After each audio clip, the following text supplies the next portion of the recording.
Buenas tardes, jóvenes. Bueno,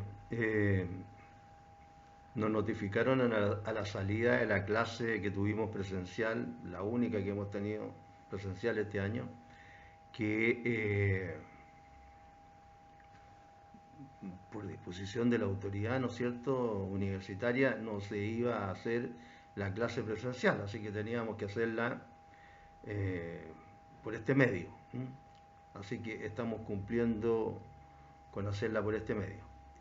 Eh, Así que vamos a retomar en donde habíamos quedado. Eh, y de lo que veníamos hablando era, ¿no es cierto?, del elemento culpabilidad.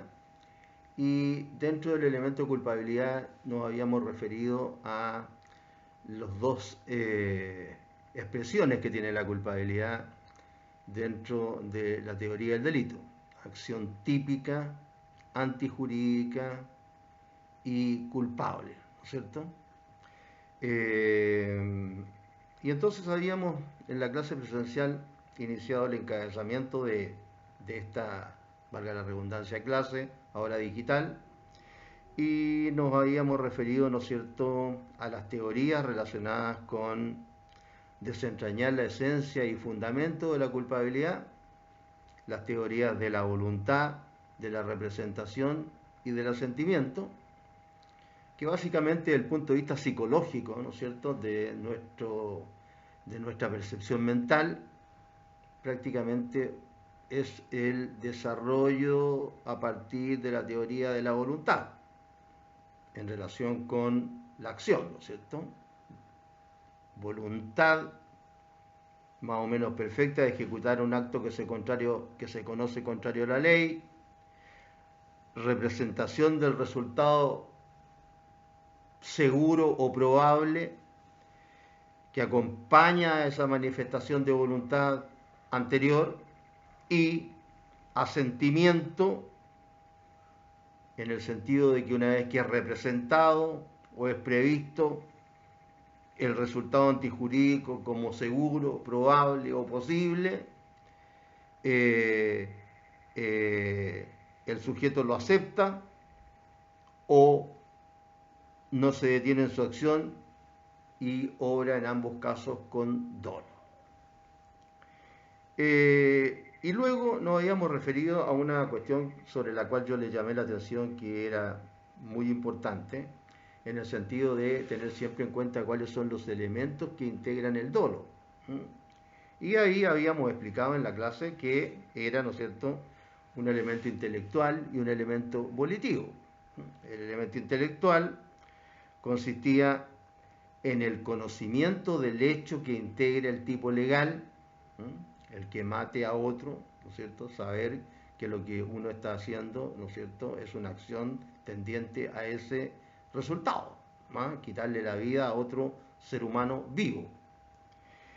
Y el elemento volitivo, que consistía en la voluntad de realizar ese hecho, matar a otro, y o la aceptación de que sobrevenga el resultado a raíz de la actuación voluntaria. Esto lo vamos a explicar mejor un poquito más adelante cuando hablemos del homicidio preterintencional, que vamos a tener que referirnos a propósito de esta materia. Y a propósito de eso, hablamos de, ¿no es cierto?, una materia que yo les dije que a mi juicio me parecía que dentro de nuestro sistema no, me parece que no tiene la importancia para los autores. Si ustedes se fijan en la dogmática, se le dedica bastante poco espacio, ¿no es cierto?, a esta relación que existe entre el móvil y el dolo. A pesar de estar estrechamente ligados, estos dos, más que conceptos, estos dos actuares, uno en el mundo simplemente de la mente, de la conciencia, ¿no es cierto?, el móvil, y el dolo, que si bien es cierto también nace en la conciencia, pero se manifiesta después en el mundo externo. Entonces, a pesar de estar estrechamente ligados, el móvil representa una idea, ¿no es cierto?, que antecede al dolo en la realización de la conducta criminal, cualquiera que ella sea. Y ahí vimos, ¿no es cierto?, algunas explicaciones respecto de esta relación entre el móvil y el dolo. Y decíamos que el dolo es la causa psíquica del delito, que es a su vez la consecuencia de una causa moral anterior, que es el móvil, que además es más profunda, ¿no es cierto? Un criminal, un asesino, y para qué decir un asesino en serie, ¿no es cierto? Es porque tiene una conducta moral, ¿no es cierto?, anterior a la realización de cada uno de los hechos mismos que constituyen los homicidios, ¿no es cierto?, los asesinatos en serie. Y entonces es más profunda la motivación, el móvil, ¿no es cierto? La motivación del pensamiento delictivo, una representación que lleva a la acción, que impele a la acción. Entonces, cuando el proceso de motivación encaminado a la realización de un acto, este proceso termina, ¿no es cierto?, este proceso de idea dentro de nuestra cabeza está agotado, empieza entonces esta otra materialización ya que se traduce en el dolo de ejecutar el acto. También hablamos, y ahí empezamos a hablar ya, y que fue el término de la clase, empezamos a hablar de las clases de dolo, y dijimos que había la primera clasificación era la que distinguía el dolo directo y el dolo eventual, y dentro del dolo directo, ¿no es cierto?, se consideraba el dolo de consecuencias necesarias. El dolo directo tenía lugar cuando la realización del hecho típico es precisamente el objetivo que el hechor quiere lograr.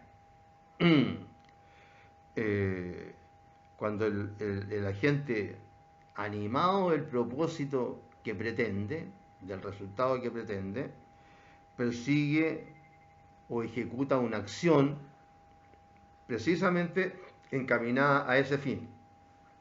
Una acción, bueno, siempre cuando uno dice una acción, en la realidad de la vida, en la realidad de la vida, se realizan varias acciones, incluso para pegar un balazo.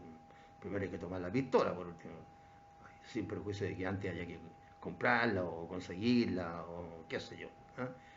Lo mismo ocurre para estafar, la idea, ¿no es cierto?, de la estafa es más complicada. Lo mismo para violar, para ultrajar, etc.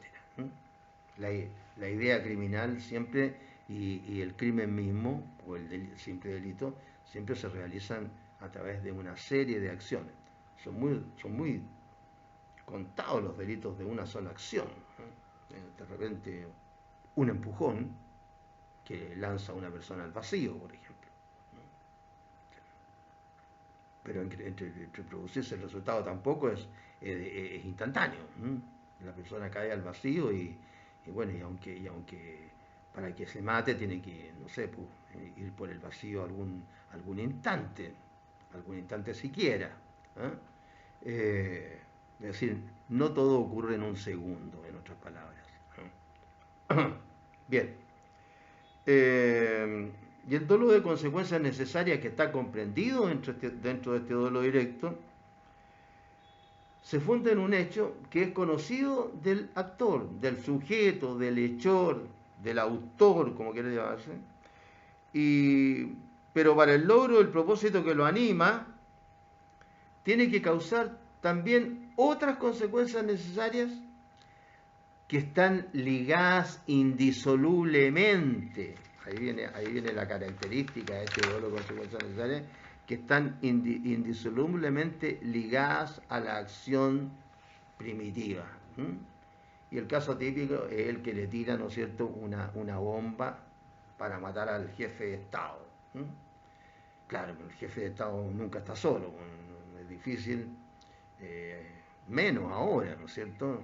Y incluso en los países de uno, hace mucho tiempo que los jefes de Estado andan en vehículos blindados normalmente, o hasta con vidrios blindados. ¿Eh?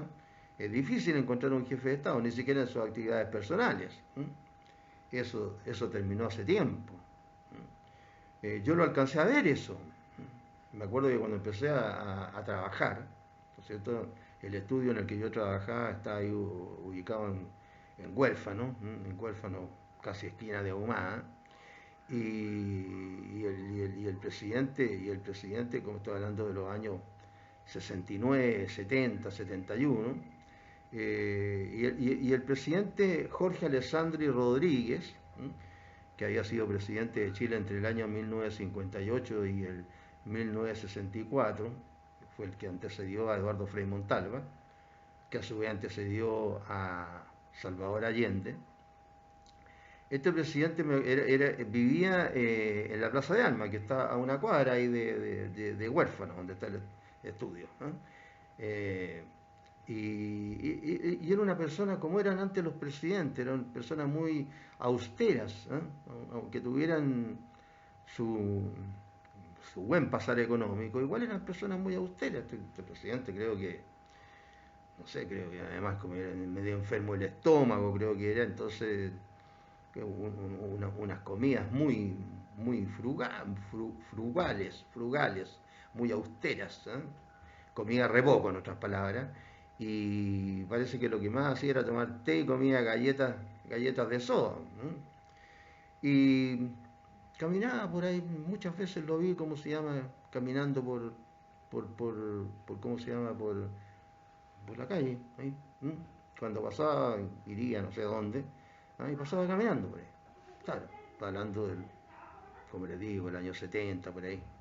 Y lo mismo ocurría con el presidente Frei, ya había terminado su mandato, del 70, y tenía oficina en el mismo edificio donde estaba el estudio que estaba yo. Ahí estaba el estudio de Frei, unos pisos más arriba.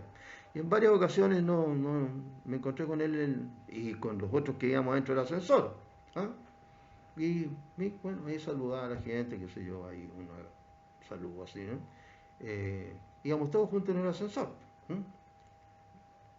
Bueno, ahora eso, no sé, porque lo menos que le pasa a una persona pública, sea la que sea, ¿no es cierto?, es que lo pueden funar, pues, ¿no es cierto? ¿Ah?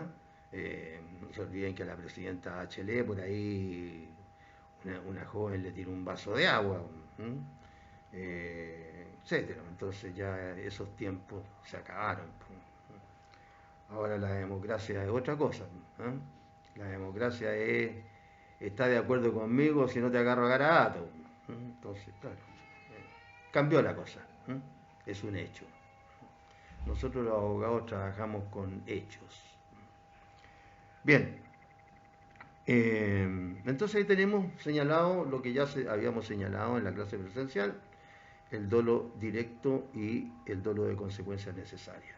Y también habíamos explicado el dolo eventual, que ocurría cuando la actividad del sujeto, lícita o ilícita, orientada a la obtención de determinadas consecuencias, no se detiene ante la posibilidad representada como tal de producir un resultado típicamente antijurídico, no querido, pero sí asentido. Y ahí yo les puse el ejemplo, se recuerdan, del automovilista, y aproveché de hacer la diferencia con lo que vamos a tener que explicar de nuevo respecto de la culpa. La diferencia que existe entre el dolo eventual con la culpa consciente o con representación. Dentro de la clasificación de la culpa también está el de la culpa consciente o con representación y de la culpa inconsciente o sin representación. Y en el caso del dolo eventual, ¿no es cierto?, se trataba del caso del automovilista que iba corriendo un rally, y hacíamos ¿cómo se llama?, la interferencia, ¿no es cierto?, de decir que en los rallies, ¿no es cierto?, a diferencia de esas carreras de auto como la Fórmula 1, la NASCAR, etcétera, donde la gente está sentado en la gradería. Incluso la gradería está puesta un poco alta, porque a la velocidad a la que dan los autos de repente chocan y saltan. Entonces, si tuvieran la gente al lado, en el mismo plano, caería arriba la gente. Imagínense autos que corren más de 400 kilómetros por hora. Entonces, en los rallies la gente se aposta en diferentes lugares donde se puede poner. Entonces aquí el automovilista, dolo eventual, ve que está la curva, ve que él para poder ganar la carrera necesita no disminuir la velocidad, entonces se representa que puede causar un resultado antijurídico. ¿Cuál es? Que al derrapar su auto, al dar la curva, pase a llevar a personas que están ahí. Y lo menos que va a hacer un vehículo que va sobre los 100 kilómetros por hora, ¿no es cierto? Lo menos que va a hacer por el peso del vehículo sumado a la velocidad, ¿no es cierto? Al pasar a llevar a una o más personas, lo menos que les va a causar van a ser lesiones, resultado antijurídico. Entonces el automovilista, con el afán de ganar la carrera, dice, voy a dar la vuelta nomás, aunque atropelle a uno o a unos o unas, ¿eh? Y bueno, mala suerte nomás si las lesiono las mato porque es contingencia de la carrera. Y yo, dentro de las reglas de este deporte, ¿no es cierto?, no tengo responsabilidad penal. Pero ahí estaría obrando con dolo eventual.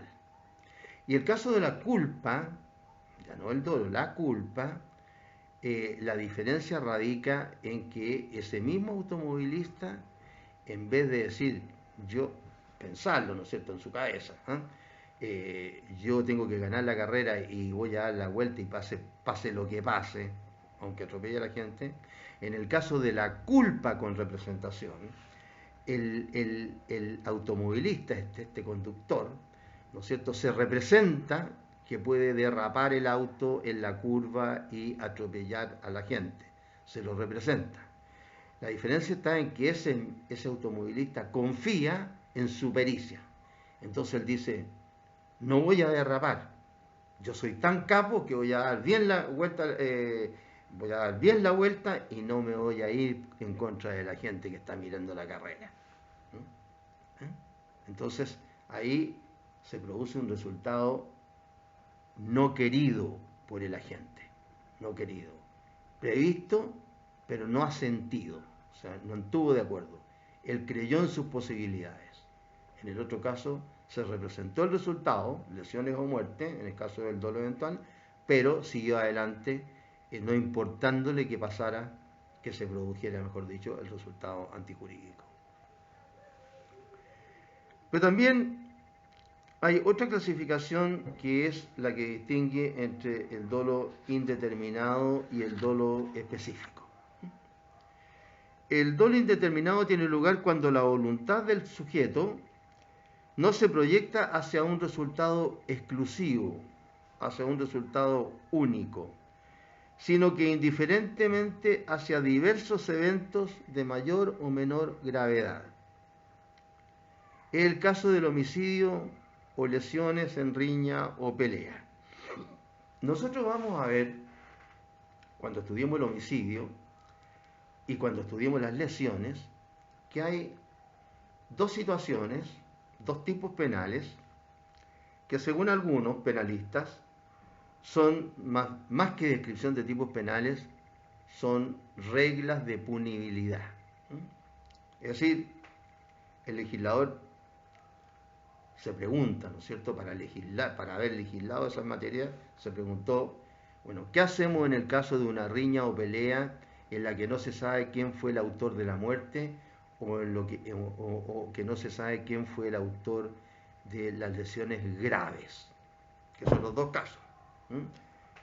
Homicidio en riña o pelea o lesiones graves en riña o pelea.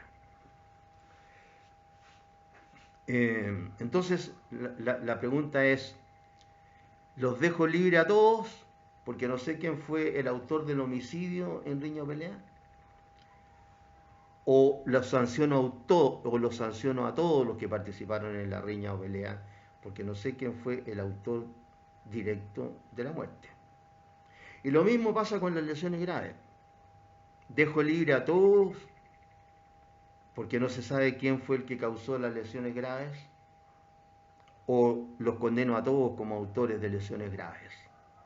Entonces, en esa disyuntiva, el legislador dicta algunas normas que son reglas de punibilidad. Y por eso que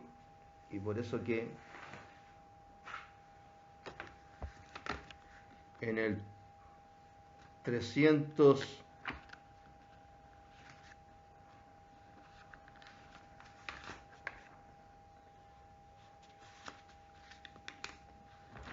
Código Penal, por eso que en el 392 se sanciona el homicidio en riña o pelea. Y respecto de las lesiones, en el 402 se sanciona las lesiones en riña o pelea. 402 y 403. Lesiones graves y lesiones menos graves. ¿Qué es lo que dicen estas normas? Porque hay que ir explicando todo.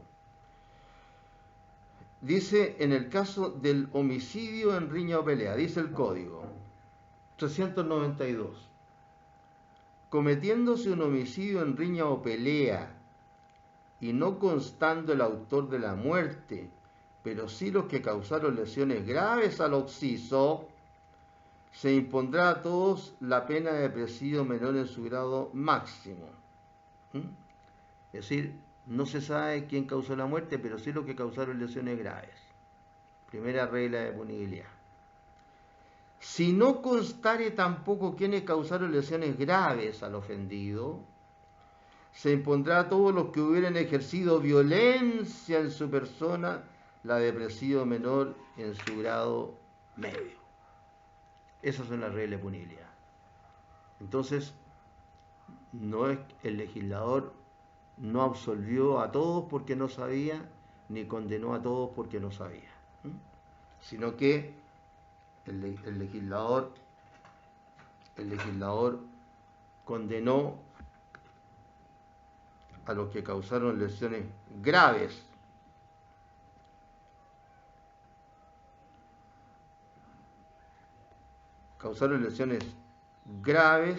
al occiso.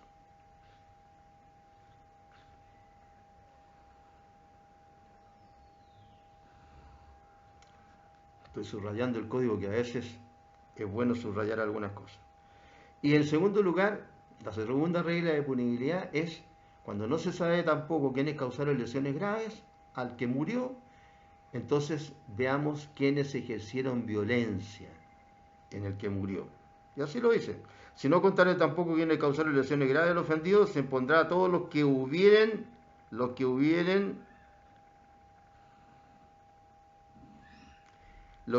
ejercido violencia en su persona.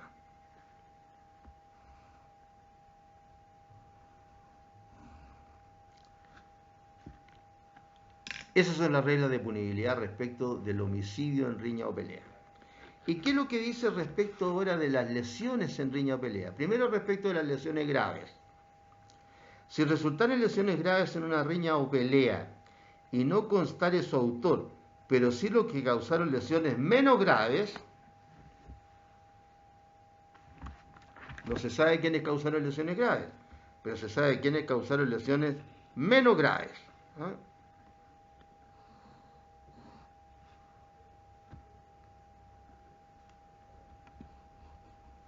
Se impondrá tal pena. Pero puede ocurrir que tampoco se sepa quiénes causaron lesiones menos graves.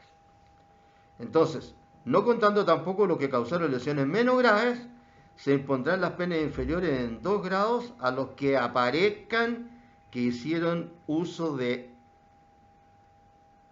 la riña o pelea de armas que pudieran causar ese. Entonces, no se sabe quiénes causaron las lesiones menos graves, pero sí se sabe quiénes aparecen usando usando de armas en esa riña o pelea. Y la ley incluso, tratándose de las lesiones, que son un delito bastante frecuente, se refiere a cuando solo hubieran resultado lesiones menos graves sin conocerse a los autores de ella, pero sí a los que hicieron uso de armas capaces de producirla, se impondrá a todos estos las penas inmediatamente inferiores en grado a los que hubieran correspondido por tales lesiones. Es decir, hay una pena menor. Bien, entonces, este es el caso de lo que estamos hablando, es decir, del dolo indeterminado. Cuando el agente, mejor dicho, cuando la voluntad del agente no se proyecta sobre un resultado exclusivo, sino que indiferentemente hacia diversos eventos de mayor o menor gravedad. Claro, de repente un tipo participa, ¿no es cierto?, en una riña, ¿no? Yo algo les conté de algunos casos que había tenido de unos jóvenes que se habían agarrado entre todos y ahí había resultado uno muerto. Le conté dos casos, ¿no? Uno había ocurrido en los sectores de la playa y en otro habían acuchillado a un trabajador. Bueno, entonces en esos casos, el tipo va indiferentemente o a matar o a lesionar. Claro, si va con armas, ¿no es cierto?, sobre todo, va a eso. Así que ahí tenemos el caso del dolo indeterminado. Y el caso del dolo específico es lo contrario, prácticamente. Ocurre cuando la voluntad del sujeto se orienta hacia una finalidad especial contenida en la finalidad general que persigue.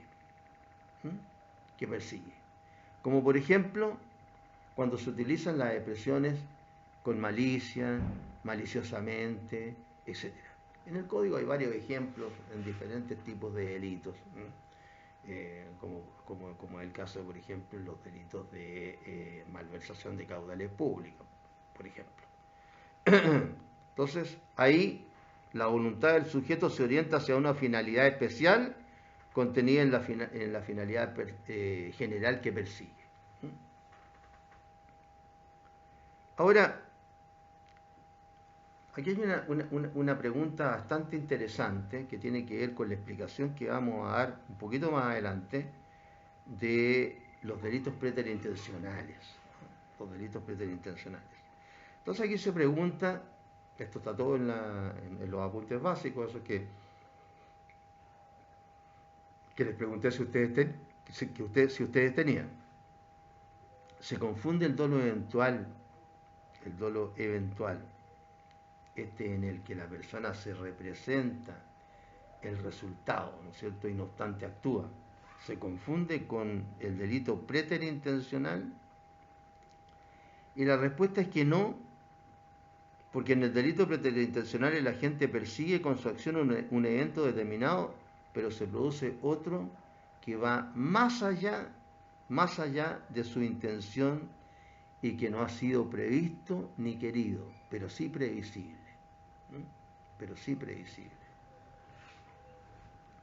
En el caso del automovilista, ¿no es cierto?, la persona con el afán de ganar la carrera, dice, tengo que ganar la carrera y yo voy a dar la vuelta, pase lo que pase.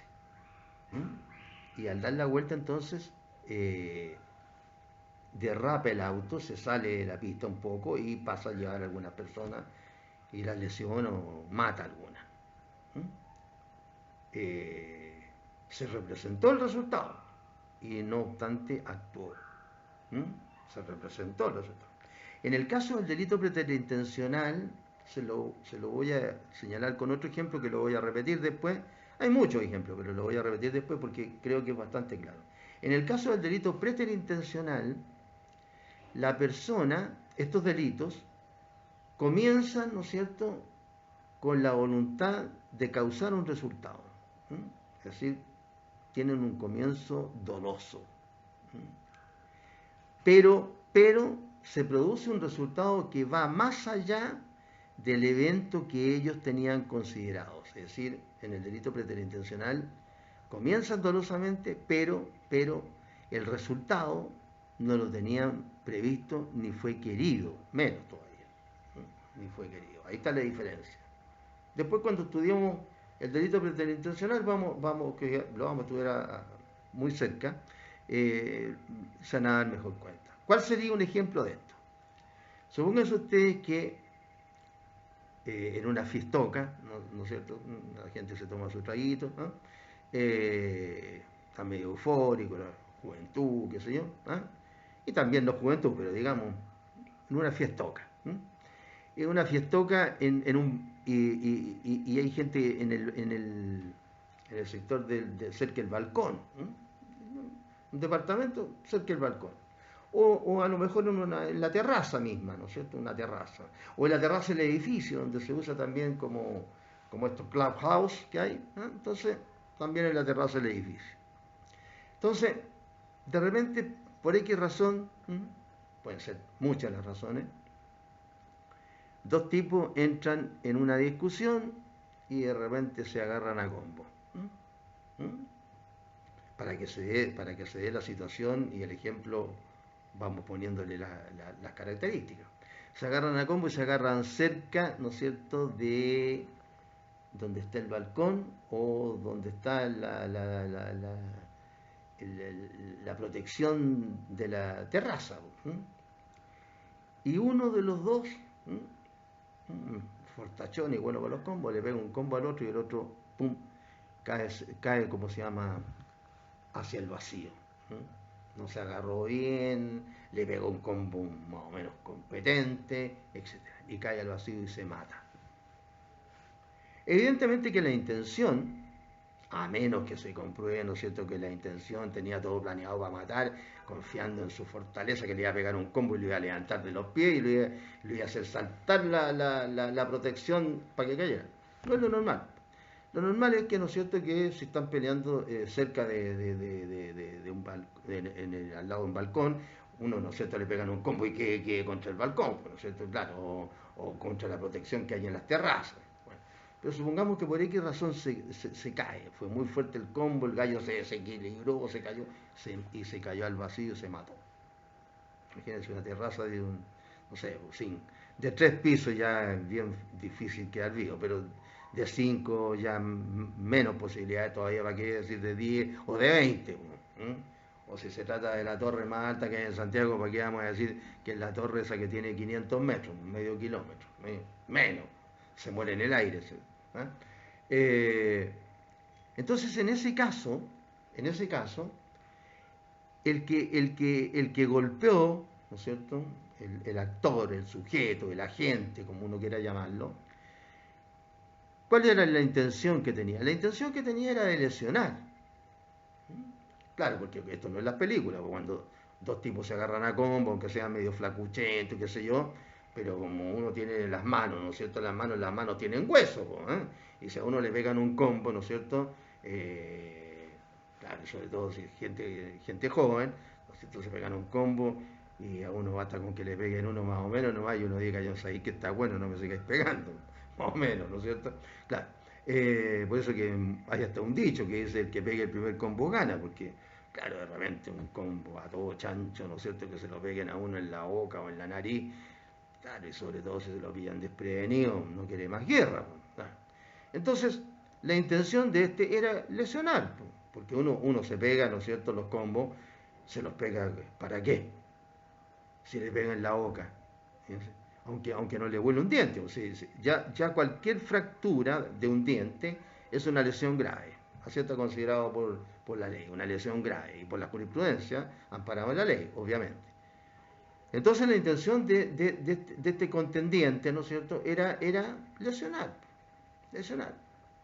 Romperle la boca, romperle la nariz, no sé, puede dejarle un ojo hinchado o algo, porque cuando uno golpea, repito, solo con los puños, para que decir, si lo agarra a patar, pues encima ya le pega una pata en la cabeza, y lo deja con conmoción cerebral, hasta lo puede matar. Pero le pega un combo, un par de combos, lo normal es que no lo maten, pero la intención es lesionar. Pero el resultado que se produce es consecuencia de este acontecer causal que no estaba previsto ni menos querido, que se fuera al vacío el otro contendiente. se cayera, ¿no es cierto?, al vacío. Ahí hay delito preterintencional. En el caso del dolo eventual, el agente se representó y asintió en el resultado.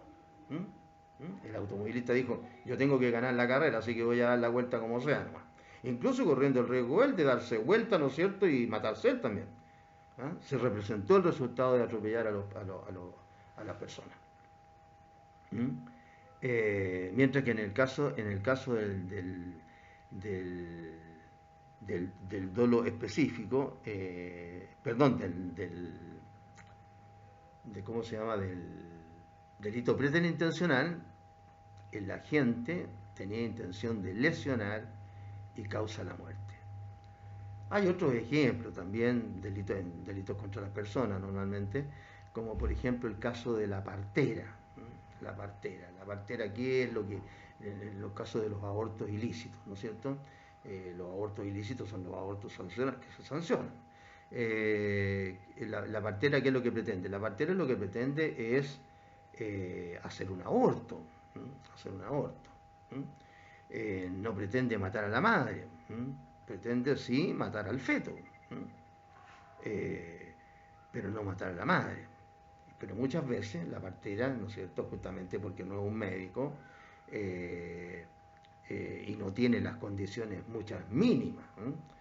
Aquí desafortunadamente en Arica, no sé si ahora seguirá ocurriendo, pero hasta hace algunos años atrás muchas mujeres pobrecitas que por razones de plata normalmente se iban a hacer un aborto a Tacna, aún en unas condiciones, bueno, ustedes me imagino que han ido a Tacna alguna vez y más o menos saben las condiciones higiénicas que existen en Tacna, pues aquí estamos con cuestiones, no nos hagamos ¿cómo se llaman?, los buenos del mundo y no apreciemos la realidad.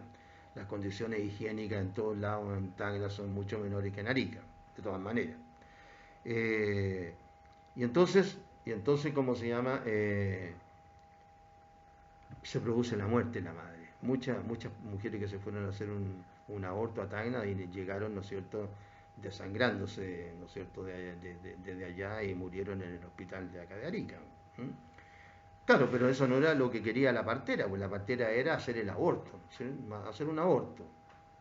Entonces, aborto, palabra latina, significa sin, igual que átomo, ¿no es cierto?, sin.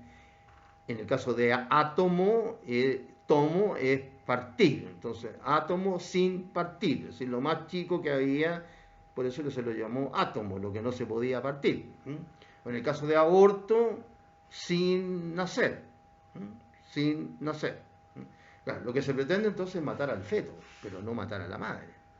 Entonces la muerte se produce por una contingencia incierta.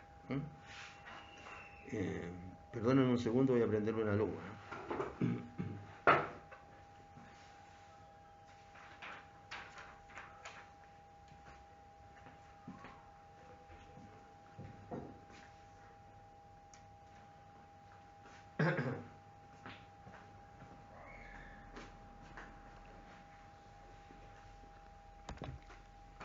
Bien.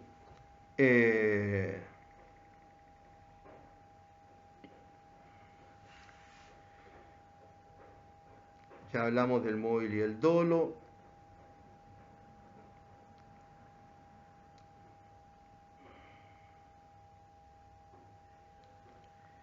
Y también para ir tratando de que conversemos de todos los aspectos de un tema, por lo menos los aspectos más importantes, habría que decir cuáles son las funciones del adverbio maliciosamente dentro de la parte especial del Código Penal. Esto de que decimos que, ¿no es cierto?, en muchas oportunidades se utiliza esta expresión con malicia, maliciosamente, etc. ¿Qué función tiene ese adverbio? Según la doctrina, esto hay varias memorias, me recuerdo que hay una memoria que obtuvo bastante buena nota también en la escuela. Yo soy de la Chile, en la época que yo estaba estudiando, precisamente se llama maliciosamente o a sabiendas. que es lo mismo, en el Código Penal, una memoria de prueba, ¿no? Anterior a que yo hiciera, que tuviéramos que hacer la que hicimos nosotros, ¿no? Este adverbio maliciosamente entonces tiene, según la doctrina nuestra, tiene al menos 4 funciones. La primera es que en ciertos casos tendría la función de evitar que se castigue al que de buena fe y legítimamente realiza o emprende la acción que pena la ley. Entonces exige como un plus con ese maliciosamente, que se pruebe la malicia. No basta con la presunción general de dolo, sino que es necesario ese plus. En todos los casos entonces en que aparecen esas expresiones, significa que el legislador quiere que haya ese plus de probar mejor la malicia. No basta con esta presunción de voluntariedad del dolo. Porque el código lo dice en el artículo primero. Las acciones voluntarias, se presumen las acciones voluntarias. Se presume. Es decir, hay que probar lo contrario. Que no fueron voluntarias. Que no fueron frutos de la voluntad. Bueno, en este caso entonces se exige un plus, según esta posición. Una segunda posición dice que no quita ni pone esta expresión, sino que obra como cualquier otro elemento del tipo. Entonces también habría que entrar a probar la malicia, pero no da la explicación de que para evitar que se castigue al que de buena fe realizó la acción del verbo rector. Sino que aquí simplemente dice, mire, este es un elemento del tipo y hay que probarlo. Bien simple. La tercera postura dice que el adverbio maliciosamente o con malicia o a sabiendas, son todos estos sinónimos, ¿eh? Maliciosamente, dice que es equivalente con el dolo. Es lo mismo eso. No hay que probar nada. Es lo mismo que el dolo. Se tiene que probar. Y la última posición dice, sí, es un tipo de dolo, pero específico. Es un dolo específico. Es decir, cuando la voluntad de la gente no se orienta solo a la finalidad general, sino que a una finalidad especial contenida en la finalidad general. Y la jurisprudencia nuestra, en relación con la función de este adverbio maliciosamente, tiene 2 tendencias en general. La primera lo considera un requisito igual que cualquier otro de la descripción legal. Es decir, participa de una de las posiciones que ya señalamos. Y la segunda posición de la jurisprudencia también participa de otra, que estima que se trata de una exigencia por parte de la ley de un dolo específico. Por esas 2 posiciones se ha inclinado la jurisprudencia en relación con este adverbio maliciosamente. Lo considera un elemento del tipo, como cualquiera otro de la descripción legal, o lo considera un tipo de dolo específico. Por ahí se ha ido la doctrina. Perdón, la jurisprudencia. Bien. Con eso más o menos hemos explicado, ¿no es cierto?, qué significa el dolo. Veamos ahora el matiz menor, si pudiéramos decir, ¿no es cierto?, que es la culpa. La culpa. Las discusiones sobre este concepto, es decir, sobre la culpa, abarcan todos los aspectos que comprende la culpa. Y al examinar la voz culpa de un punto de vista meramente etimológico, tampoco existe unidad de pareceres. Es decir, este es un concepto, la culpa, bastante controvertido ya desde el punto de vista, eh, etimológico, es decir, incluso el concepto de culpa parte sobre la idea de que ni siquiera se sabe exactamente cuál es su origen literal. ¿Cuál es la expresión que mejor la señala? Bien, nos vamos a referir a eso. Dicho sea de paso, yo estudié Derecho Penal, o sea, todos los de mi generación, la que entró el año 65. Yo estudié Derecho Penal con el profesor Sergio Politov Lifchitz, profesor que murió en Holanda, siendo profesor, creo que profesor titular de la Cátedra de Derecho Penal en la Universidad Erasmo de Rotterdam. Un gallo, habiloso.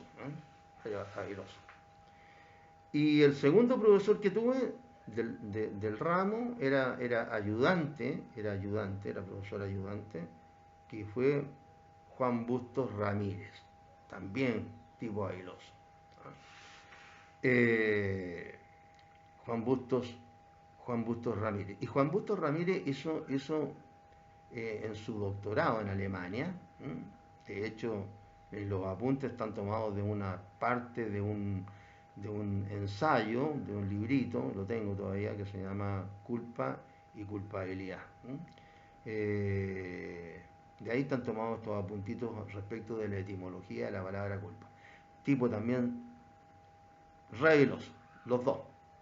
Los dos resultaron penalistas, habían otros iguales.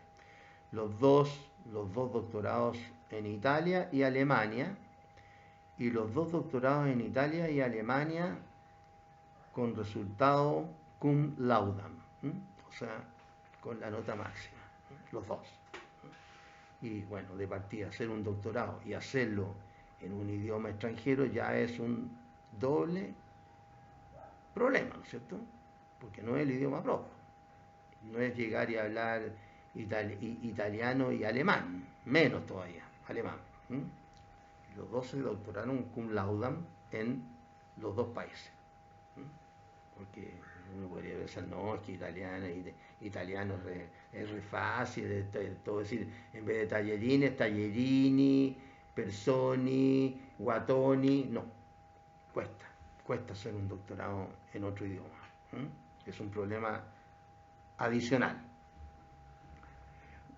Yo hice durante un tiempo de estos cursos electivos, hice un curso de teoría de la culpa. Me acuerdo que estábamos en el otro local nosotros, ahí en Velázquez. Me acuerdo de eso. Un curso de teoría de la culpa. Siempre como que se da la idea de que la culpa, como que sí, tiene menos importancia la culpa en relación con el dolo. Sí, es de menor entidad y las conductas que se desarrollan y que están sancionadas por la ley penal tienen asignada una pena mayor. Sí, pero del punto de vista de la ocurrencia de estos tipos penales en la vida real y por ende objeto de las investigaciones, son mayores que las que constituyen los delitos. Hay tres estamentos, tres estadios, por decirlo así, que hacen que los delitos culposos o los cuasi delitos sean más numerosos que los delitos dolosos. ¿Cuáles son esos estamentos, esos estadios? Son todos esos casos considerados en compartimentos, ¿no es cierto? Todos aquellos casos de conductas punibles que son consecuencia del desenvolvimiento en procesos peligrosos o con sustancias peligrosas, que cada vez son más, sobre todo el manejo de sustancias peligrosas. ¿Mm? Eh, los trabajos en las minas, por ejemplo. Chile es un país minero. Los resguardos que se han ido tomando con el tiempo han ido haciendo disminuir, ¿no es cierto?, las consecuencias dañinas para los trabajadores que realizan las labores que están en la mina misma. ¿Eh? Claro, el que trabaja en la oficina arriba sí también puede sufrir un accidente, pero lo normal es que esté más expuesto el que trabaja en la mina, el que está con el barreno, por ejemplo, ¿no es cierto? O el que va con el camión bajo tierra, por el camino, cargando el camión, etcétera. Eso está más expuesto. Los dinamiteros, por ejemplo, ¿no es cierto? La mina a tajo abierto se va haciendo a través de dinamitazos. Bien, entonces ahí tenemos un compartimento. Los procesos peligrosos y el manejo de sustancias peligrosas. Un compartimento. Segundo compartimento. Todos los casos de lesiones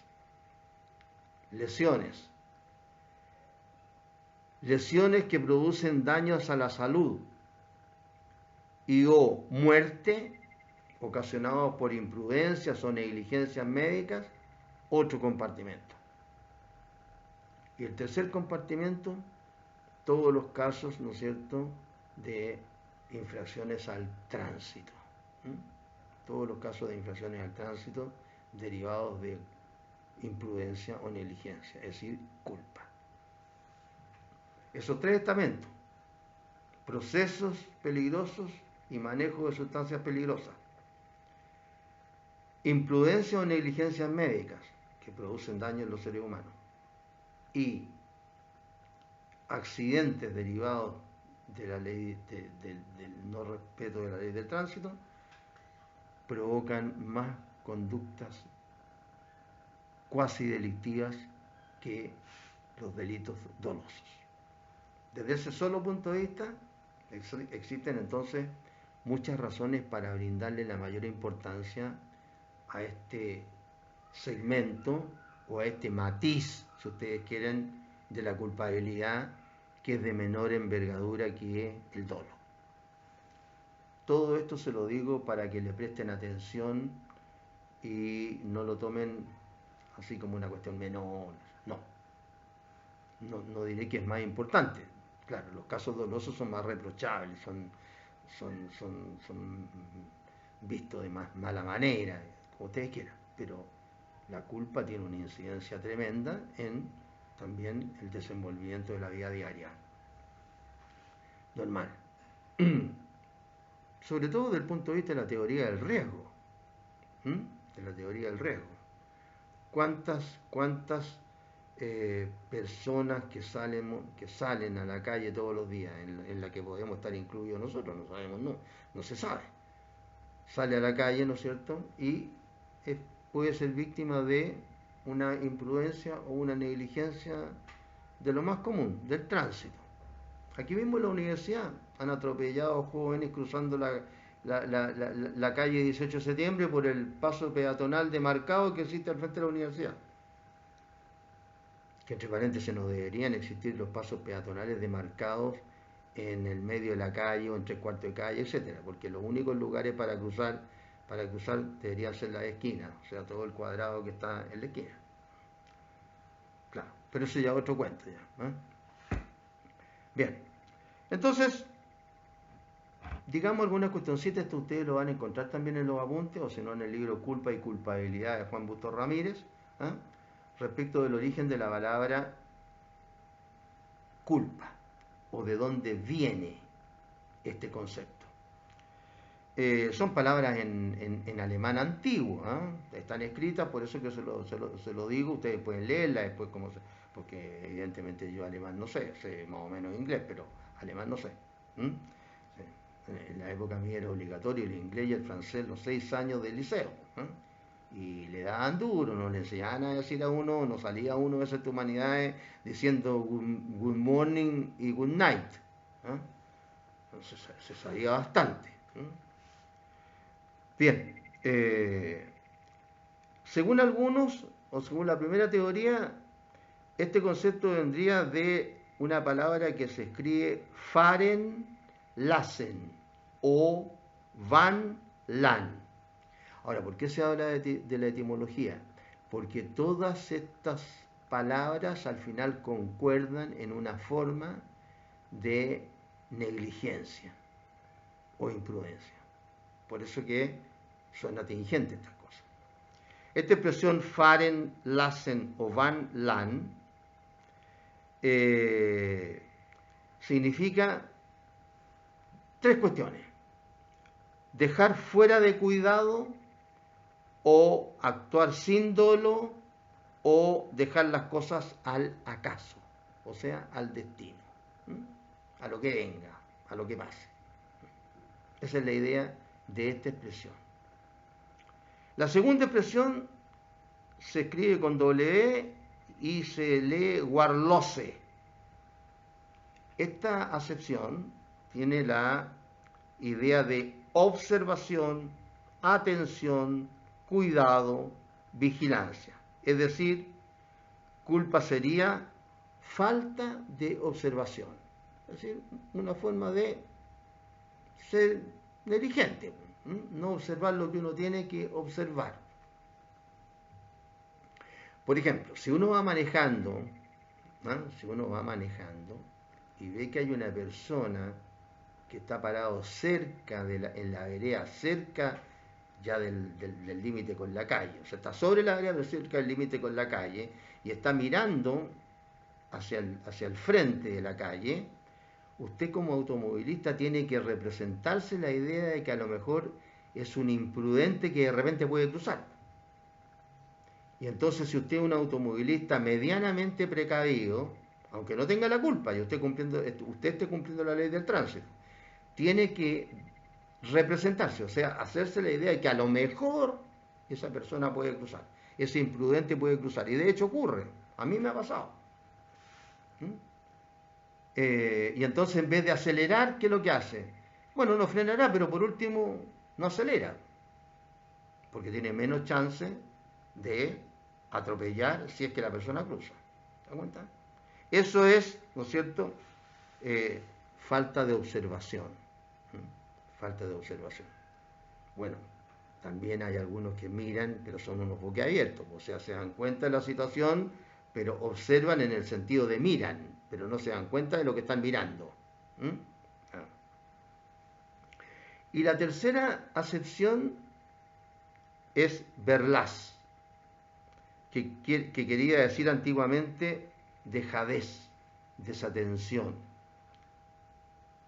Ahora, como les dije, fuera del valor que esto puede tener para el derecho penal, lo de interés es recalcar en general que desde un punto de vista etimológico, que es lo que les acabo de decir, y cualquiera que sea la raíz, si es Farenlassen o Van Lan, o si es Warlose, o si es Verlas, cualquiera de estas versiones, que son alemán antiguo, cualquiera sea la raíz de la base de la culpa, habría una omisión de algo. Habría una omisión de cuidado, una omisión de atención, una omisión de vigilancia. Eso es lo importante. Y por eso que se lo traigo a colación. No para hablar de alemán antiguo, que además no sé. Sino que todas estas expresiones sobre las que descansaría el antecedente de lo que es la culpa, tienen ese denominador común de falta de algo, de atención, de vigilancia, de cuidado. Y sobre esa base que existe este concepto de culpa. Sobre esa base. Entonces, ya dentro del concepto de culpa hay dos elementos que precisan y que definen este concepto de delito culposo. Dos elementos. al igual que en el dolo, un elemento subjetivo y un elemento objetivo en la culpa. ¿Mm? Un elemento subjetivo es la imprevisión de lo previsible o no aceptación ni asentimiento de lo previsto. Ese es el elemento objetivo. Imprevisión de lo previsible o no aceptación ni asentimiento de lo previsto. Imprevisión de lo previsible. A ver, bueno, no sé, yo por lo menos cuando llegué a Arica todavía la corte de Arica no funcionaba. Había que ir a alegar a Iquique. Y me pasé los primeros 8 años que estuve acá en Arica yendo a alegar a Iquique al menos 2 veces a la semana. O una por lo menos a la semana. ¿Mm? ¿Por qué? No había corte en Arica, había que ir a alegar a Iquique. Entonces, me tocó viajar en todo, en colectivo, en taxi particular, en el auto mío, en bus, en lo que fuera. Y entonces cuando uno maneja a Iquique, por ejemplo, estoy poniendo a Iquique, ustedes pueden también, si uno va aquí ¿cómo se llama? Al lago Chungaral, también hay lugares donde la carretera es complicada, pues está llena de curvas y curvas que están al lado de un precipicio. Entonces, ¿no es cierto? Elemento subjetivo, imprevisión de lo previsible. Si yo voy ¿cómo se llama? En una zona de curvas, al lado de un precipicio, ¿qué es lo que tengo que hacer? Sobre todo si voy en bajada. No tengo que ir muy fuerte, ¿no es cierto? No puedo ir a todo chancho en bajada, en curva, al lado de un precipicio. Lo más mínimo de la cabeza me dice que tengo que ir más o menos despacio, que pueda apuntalar el auto, ¿no es cierto? Lo pueda parar con los frenos o con la caja de cambio, ¿no es cierto? Con los cambios. ¿Eh? Claro, ahí tenemos una de los millones de posibilidades que existen de no estar atento a algo. Imprevisión de lo previsible. O no aceptación ni asentimiento de lo previsto. Lo que ha pasado ahora con esta pandemia maldita. ¿Qué es lo que ha pasado? Que mucha gente se ha contagiado porque algunos han tenido mala suerte, ¿no es cierto? Claro, sí. Pero muchos también se han contagiado porque no han tomado ninguna medida o no las han tomado como deben tomarlas. Me imagino que ustedes de repente habrán ido, no sé, pues ustedes que son jóvenes acompañarán de repente a su madre o a su padre o a los dos al mercado, no sé, o al terminal de la alguna parte. Y ustedes tienen que ver que hay gente que anda, por ejemplo, y no digo de ahora, que ya está mucha gente vacunada y evidentemente que ha bajado los contagios y toda la historia, ¿no es cierto? Pero, desde hace mucho tiempo que yo, cuando me ha tocado salir, he pasado bastante encerrado prácticamente, porque a los primeros que encerraron, entre paréntesis, fue a los viejos, pues llegaron y nos encerraron y chao nomás, pues nadie nos preguntó, ¿eh? No hubo derechos humanos para nosotros, ¿eh? Nada. Bien, ustedes deben ver muchas personas que andan con la mascarilla aquí abajo, debajo de la nariz. Sí, todos van a tener una explicación, no, es que, ¿sabes qué? Sí, no, que se me cae. Otro va a decir, no, es que ya está gastada, y otro va a decir, no, es que no tengo plata para comprarla. Y, bueno, van a haber 80 explicaciones, pero el hecho es que hay gente que no le da pelota a la mascarilla. Entonces, evidentemente que alguien sin mascarilla, o con la mascarilla mal puesta, tiene muchas más chances de contagiarse que otro que ande con la mascarilla bien puesta. Claro. Y así, estoy poniendo un ejemplo.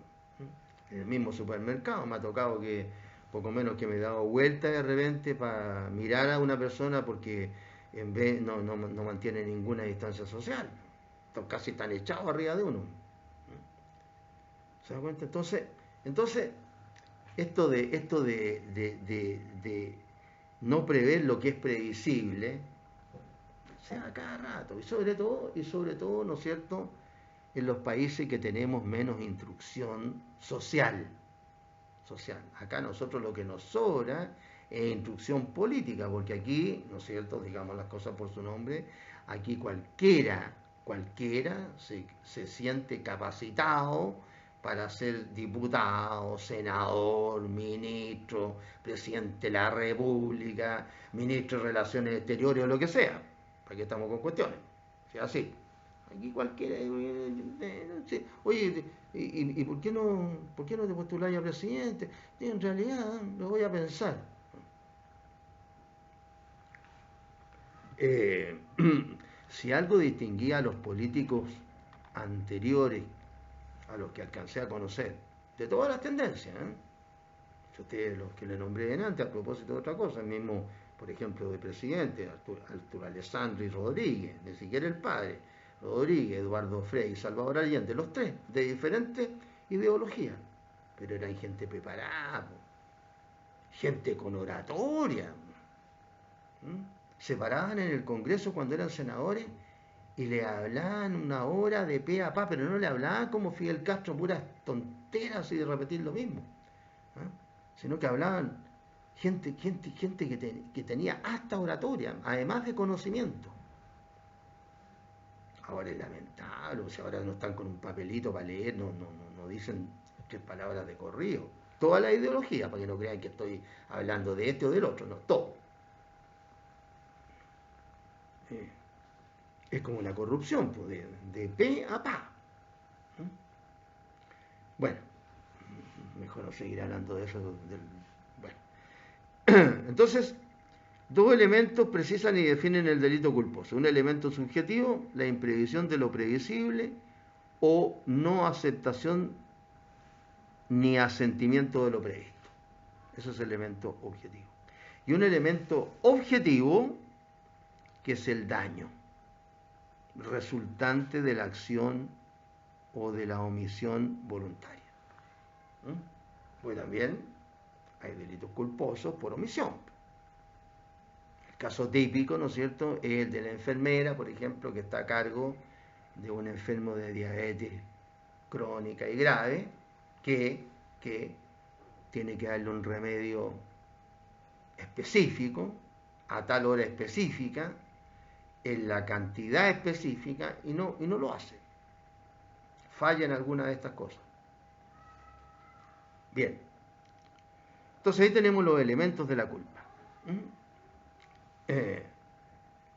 que la precisan y la definen.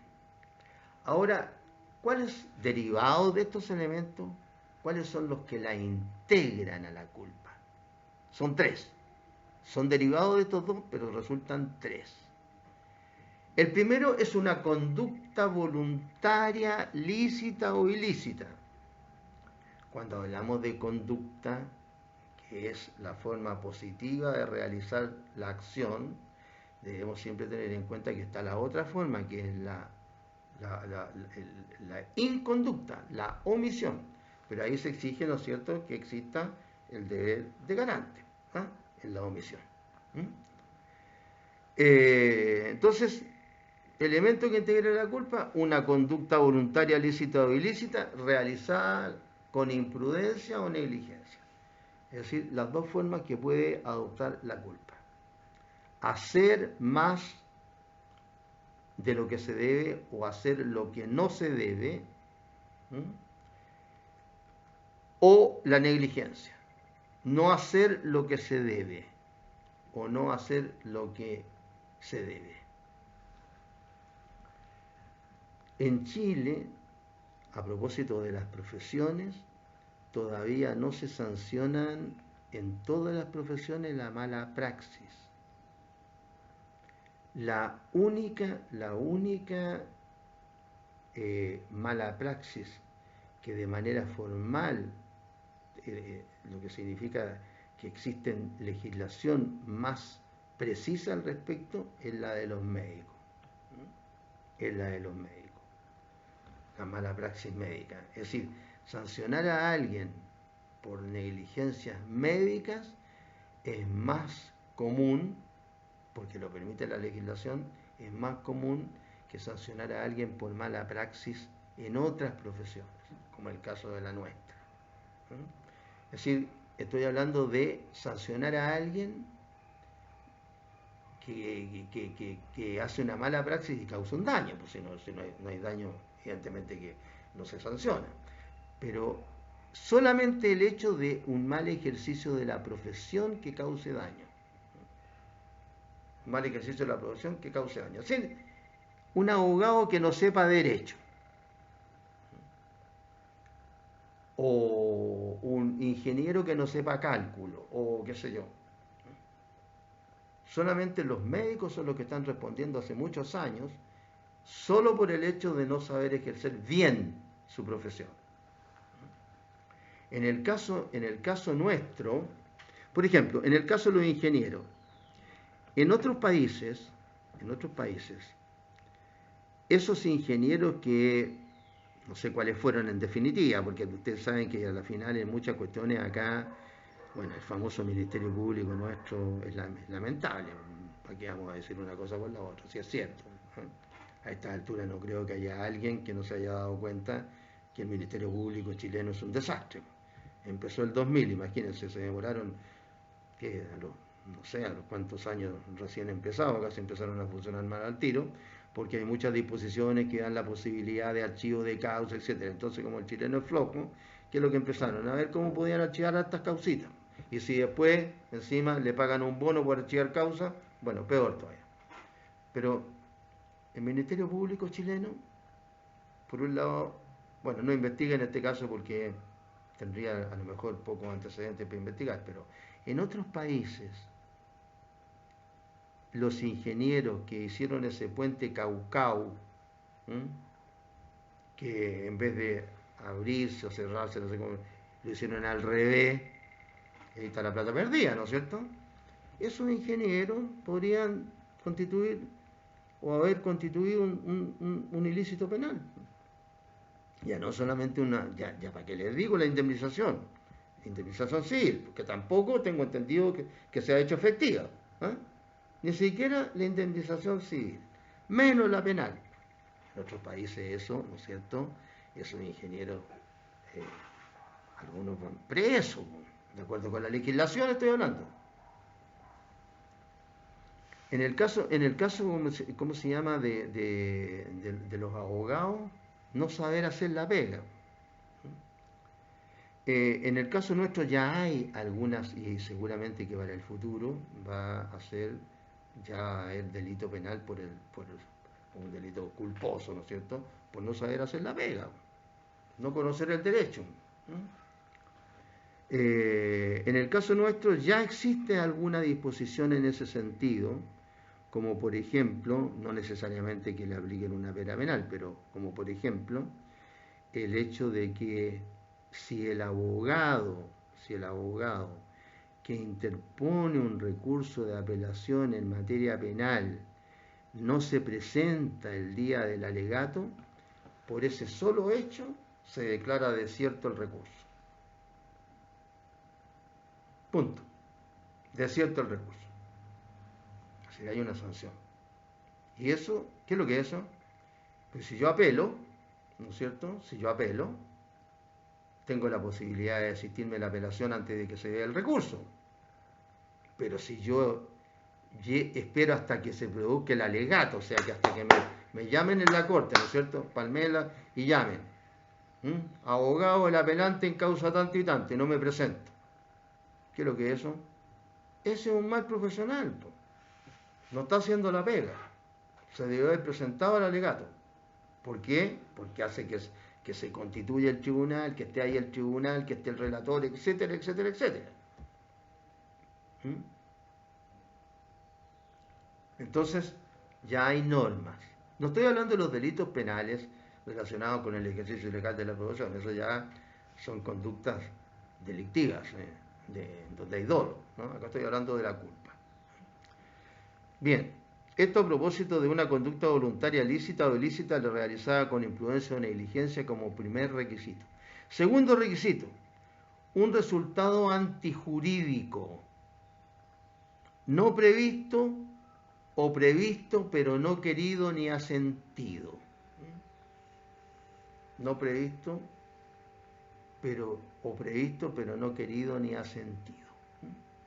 Y el tercero es, al igual que en el caso de los delitos dolosos, una relación causal entre la acción y el resultado, o la inacción y el resultado. Si no existe esa relación causal, no se le puede imputar, ¿no es cierto?, a una persona un delito, o en este caso, un cuasi delito. Entonces, en sentido general, podemos otorgar el siguiente concepto de culpa diciendo que la hay, o sea, hay culpa, en toda conducta voluntaria lícita o ilícita, realizada con imprudencia o negligencia, que ocasiona un resultado antijurídico no previsto, o previsto pero no querido ni asentido. Es decir, una culpa que se hace con los elementos que estamos señalando. A mí no me gusta, así que lo que me interesa es que se sepan el concepto, la idea, ¿no es cierto? Claro, señalando los elementos de la idea, señalando la idea completa. Y no una definición exacta así de lo que sea. Ahora, ¿cuál es la naturaleza de la culpa? Dicho de otra manera, ¿en qué se fundamenta el castigo de la culpa? Hay aquí también opiniones, o teorías, si ustedes quieren, o posiciones. Hay varias. Al menos nosotros acá mencionamos 5. En primer lugar, está la teoría que hace radicar la esencia de la culpa en la no previsión de lo previsible. En eso radica la fundamentación de la culpa, no prever lo previsible. La segunda teoría sostiene que la culpa proviene de un defecto de la inteligencia. Bueno, ahí no sé cómo podría decirse los que son, como se llama, medio al lote, porque no sé si eso es un defecto, no sé si eso es un defecto de la inteligencia.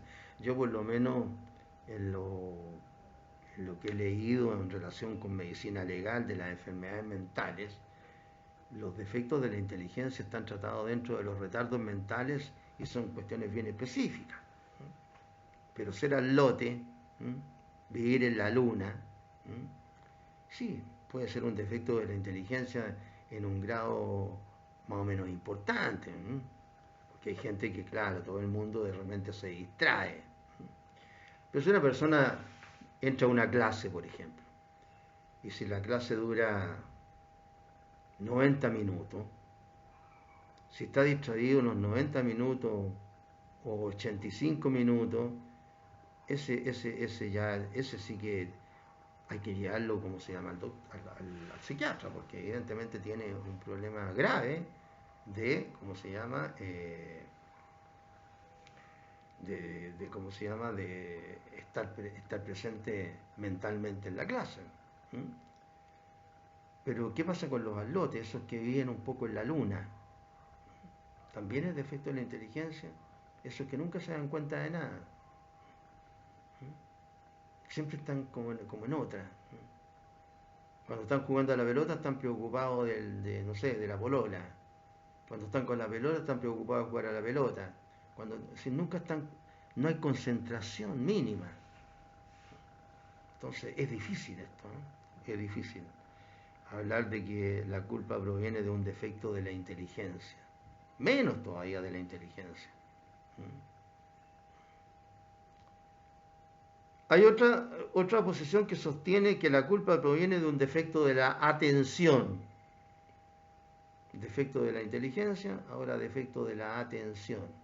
Acá tiene más que ver con lo que acabo de decir. Es más difícil, ¿no es cierto?, que la culpa provenga, sí, de un defecto de la inteligencia. Ahí ya estaríamos frente a algún tipo de trastorno, ¿no es cierto?, mental, en un defecto de la inteligencia. En un defecto de la atención, ahí tienen que ver ya, no sé, muchas cosas, hasta las hormonas, ¿no es cierto? Otra posición fundamenta, ¿no es cierto?, la culpa en el carácter antisocial del acto y en la temibilidad del delincuente. Esta como se llama, es la idea que tiene la escuela positivista. Centran la responsabilidad en el carácter antisocial del acto y en la temibilidad del delincuente. Son más objetivos, ¿no es cierto? Aquí la culpa es más bien objetiva. La temibilidad, ¿no es cierto?, es un concepto que guarda relación con las posibilidades de que se cometa un hecho, en este caso, que esté sancionado por el derecho penal, desde el punto de vista culposo. Pues también la temibilidad es un elemento que se considera en la escuela positiva para las conductas dolosas, y de ahí se traslada también a las culposas. Y en el carácter antisocial del acto. Es decir, parten de la base de que por el solo hecho de haber causado un daño, ¿no es cierto?, entonces hay que sancionarlo. Son mucho más objetivos para la sanción.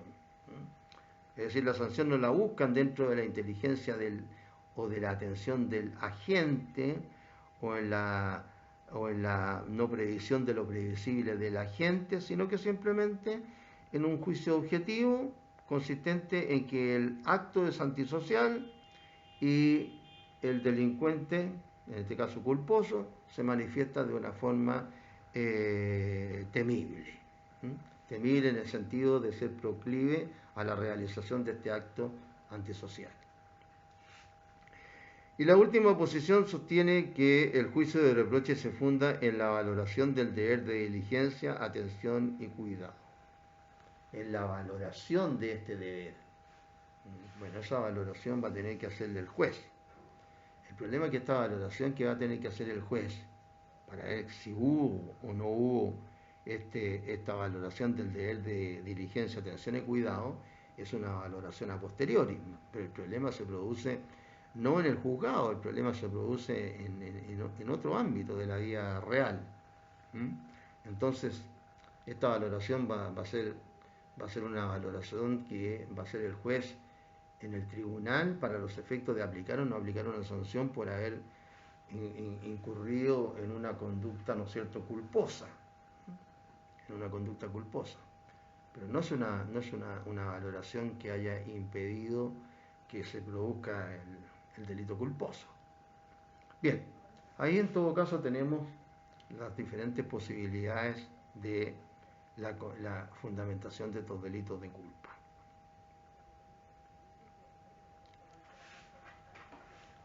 Un momentito, perdón.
Ahora,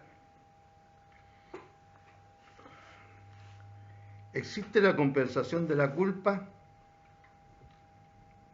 En materia de derecho civil existe, ¿no es cierto? La compensación de culpa.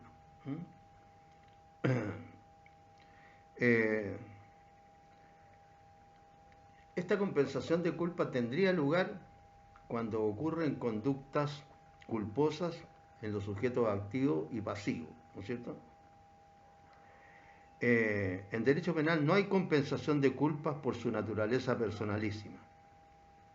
Es decir, la culpa ajena no elimina ni disminuye la propia.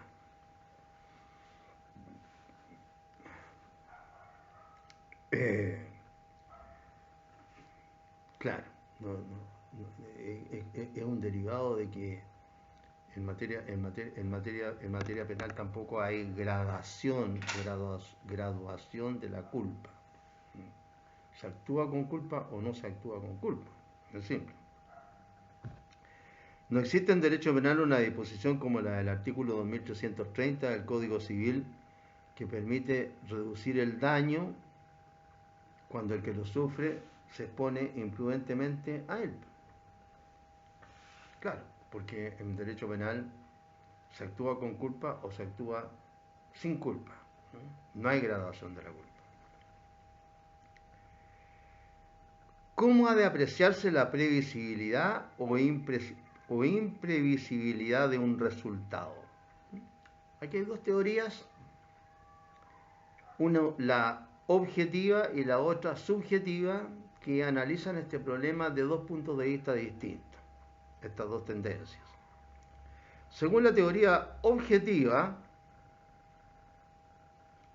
las consecuencias ordinarias y directas de nuestras acciones son siempre previsibles, y no lo son aquellas que se apartan del curso regular de los hechos y surgen por consecuencia de otras causas.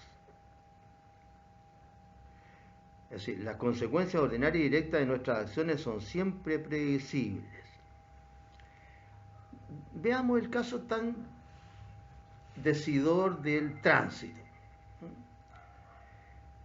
Si uno como conductor va manejando, ¿qué es lo que espera uno siempre?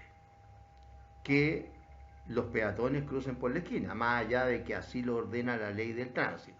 Pero eso es lo que uno espera. No espera que una persona cruce, ¿no es cierto?, en la mitad de la calle o en 3/4 de calle. No espera eso. O que cruce de manera diagonal. Tampoco espera eso. Eso es lo que estamos diciendo, que las acciones de los seres humanos son siempre previsibles y no lo son las que se apartan de ese curso regular de los hechos y surgen por consecuencia de otras causas. Claro, lo que va contra lo corriente, digamos, no contra la corriente, que también podría utilizarse así, pero lo que va contra el acontecer normal, con el acontecer de siempre. Eso es lo que opina la teoría objetiva, en relación con cómo se aprecia la previsibilidad o la imprevisibilidad de un resultado. Mientras que la tendencia subjetiva dice que el criterio objetivo es insuficiente, no dice que sea erróneo, sino que dice que es insuficiente. Y debe tenerse en cuenta además las circunstancias subjetivas que concurren en cada caso, como por ejemplo las condiciones intelectuales y culturales del sujeto, su capacidad de reacción, su edad, su patrimonio de experiencia adquirida en la vida y sus demás condiciones personales. Aquí al final, o en esta parte final, es donde aparece claro lo que considera esta experiencia o esta posición subjetiva, donde dice que la imprevisibilidad o imprevisibilidad de un resultado está bien, como dice la escuela objetiva, ¿no es cierto?, analizarla teniendo en cuenta lo que son la ocurrencia normal de los hechos en la vida diaria. Y no lo son, o sea, son imprevisibles aquellas acciones que surgen de circunstancias que se apartan de este curso regular de los hechos. Pero, dice, hay que agregarle estas circunstancias personales del hechor, del culposo, digamos, del culposo. Y estas circunstancias personales van a ser derivadas de su edad, de su inteligencia, de su conocimiento o no, etc. Es decir, es más completa. Pero claro, también si hay que analizar tanta cosa, ¿no es cierto? Entonces Sí, un tipo que tiene más estudios, ¿no es cierto?, debería ser más precavido. Y si no lo es, pero a lo mejor un tipo que tiene más estudios es más inteligente en los estudios que tiene, pero a lo mejor es un pánfilo en otras cosas, en el devenir diario de la vida, por ejemplo. De repente uno se encuentra, siguiendo con los ejemplos de tránsito, se encuentra con gente que es una persona prudente, calmada, a lo mejor es un buen profesional, pero como conductor es un energúmeno. Yo me recuerdo que tenía un colega amigo que era un tipo bien prudente, un gallo tranquilo, qué sé yo. Pero una vez lo vi, nos topamos, íbamos para Iquique, los dos, cada uno en su auto, y de repente me pasó y no lo vi más. No sé, de haber llegado, de haber estado almorzando no sé cuánto rato antes que yo llegara. Entonces, es bien difícil de poder establecer. Pero por lo menos ahí hay dos posiciones, una objetiva y otra objetiva, para discernir sobre la previsibilidad o sobre la imprevisibilidad de un resultado. Dicho de otra manera, cuando un resultado es previsible o cuando un resultado es imprevisible. También la culpa se clasifica. Atendiendo a su naturaleza, la culpa adopta una forma activa, que es la imprudencia. Estas cosas las hemos venido repitiendo. La imprudencia, que consiste en obrar con ligereza, obrar sin cautela. Y una forma pasiva, que es la negligencia, que consiste en descuido y desatención, en falta de precaución y cuidado o en no prever lo previsible. También se distingue la impericia, que implica asumir riesgos para los cuales se tiene conciencia que no existe preparación suficiente por requerir de conocimientos o destrezas especiales. Bueno, acá es donde aparecería esta idea, ¿no es cierto?, de la mala praxis, en donde, tratándose de las profesiones, se estudia en las universidades para adquirir las destrezas necesarias para poder ejercer una profesión, y resulta que después se logró a lo mejor el título, pero no se logró aprender las destrezas necesarias para haberlo logrado. Y se logró porque se copió de un torpedo, o porque se le copió al del lado, o porque se copió en las circunstancias de ahora, donde hay gente que a lo mejor se junta para hacer la prueba juntos, etc. El punto es que después no sabe la materia. Porque ese es el problema con las profesiones. Cuando uno estudia en la escuela básica, uno estudia en la escuela básica para ir sacándose notas y aprobando para entrar a la escuela, al liceo, ¿no es cierto? ¿Ah? Uno después estudia en el liceo y también da prueba, exámenes para llegar a la universidad. Pero cuando estudia en la universidad, uno no estudia solamente para sacarse nota para llegar a otro lado. Porque no, a lo mejor usted hace un doctorado o no hace un doctorado, eso ya no importa para ejercer la profesión. Puede importar para otras cosas, para qué sé yo, para ganar más plata, para que lo contraten acá, etc. Pero para ejercer la profesión no. Entonces uno cuando estudia en la universidad, las materias que uno estudia constituyen el material de trabajo de uno. Entonces, si yo no sé proceso penal y no sé derecho penal, no puedo ejercer como abogado penalista. Por ejemplo, lo mismo pasa con el derecho laboral, el derecho civil, el derecho comercial, el derecho de seguro, etcétera, etcétera, etcétera. Derecho de marca y patentes, lo que usted quiera. Aguas. Hasta el derecho ambiental ahora hay tribunales. Eso es lo que mucha gente no se da cuenta. Que si no tiene los conocimientos, no tiene el material de trabajo que necesita. Porque no puede ir con todos los libros, ¿no es cierto?, a un alegato, y no solamente con los libros, sino que empezar a aprendérselo 10 minutos antes del alegato. No se puede aprender, si usted va a alegar sobre un testamento, no se puede aprender todo el derecho hereditario 10 minutos antes del alegato. Hay dichos que son famosos. Cuando se está trabajando en la profesión ya hay poco tiempo para estudiar. No hay mucho tiempo, que hay que andar trabajando, hay que andar haciendo otras cosas. Entonces hay que saber lo que uno estudia. También se habla de culpa consciente o con representación e inconsciente o sin representación. De esto ya hablamos a propósito del dolo eventual. La culpa consciente o con representación tiene lugar cuando el sujeto que se ha representado el evento ilícito que puede sobrevenir no asiente en el resultado, sino confía temerariamente en que no se producirá y por eso actúa. ¿Qué es lo que les dije? Que él confía, el automovilista, que es tan buen piloto que va a dar bien la vuelta a la curva y no se va a producir el resultado ilícito.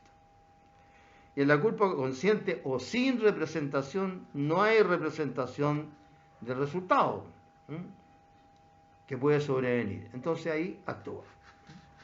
Esta culpa inconsciente o sin representación vendría simplemente a ser, ¿no es cierto?, un acto de absoluta imprudencia nada más. Casi como que confía en el destino, una cosa así, lo cual está fuera del derecho penal.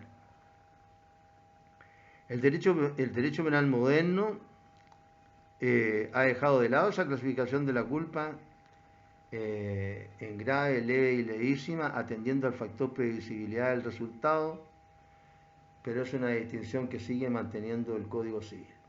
Esta distinción, esta clasificación no existe para el derecho penal, esta clasificación de la culpa en grave, leve y levísima. No hay gradación de culpa en derecho penal. Se actúa con culpa o se actúa sin culpa.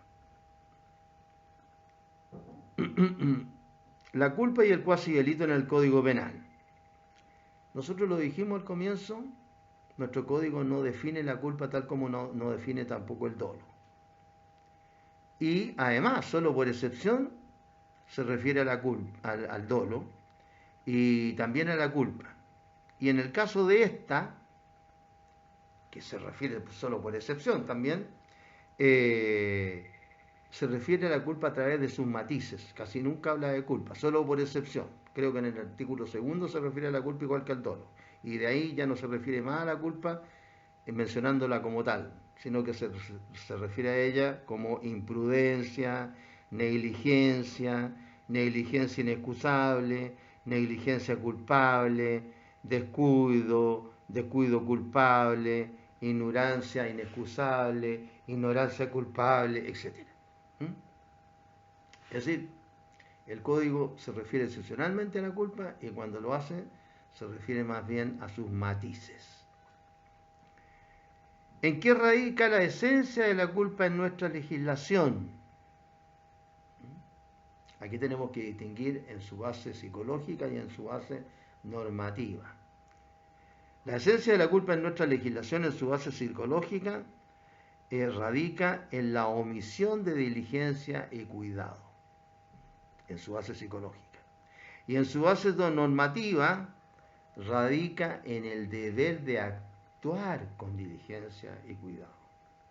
Es decir, conforme la norma, nosotros tenemos el deber de actuar con diligencia y cuidado.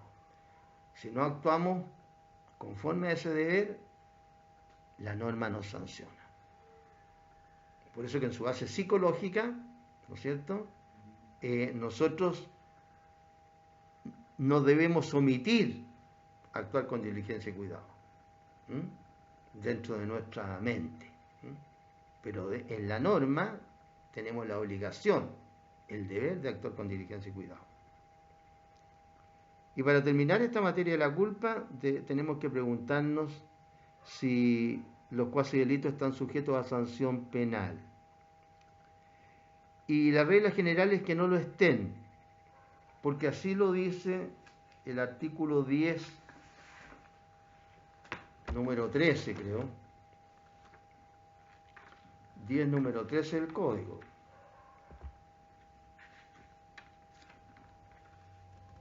Está exento de responsabilidad criminal. 13. El que cometiera un cuasi delito, salvo en los casos expresamente penados por la ley. O sea, si no está expresamente penado por la ley, no hay cuasi delito. Por excepción están sujetos a sanción penal los cuasidelitos o delitos culposos. En los casos de cuasidelitos contra la persona, de los cuales se ocupa el título 10, artículos 490, 491 y 492.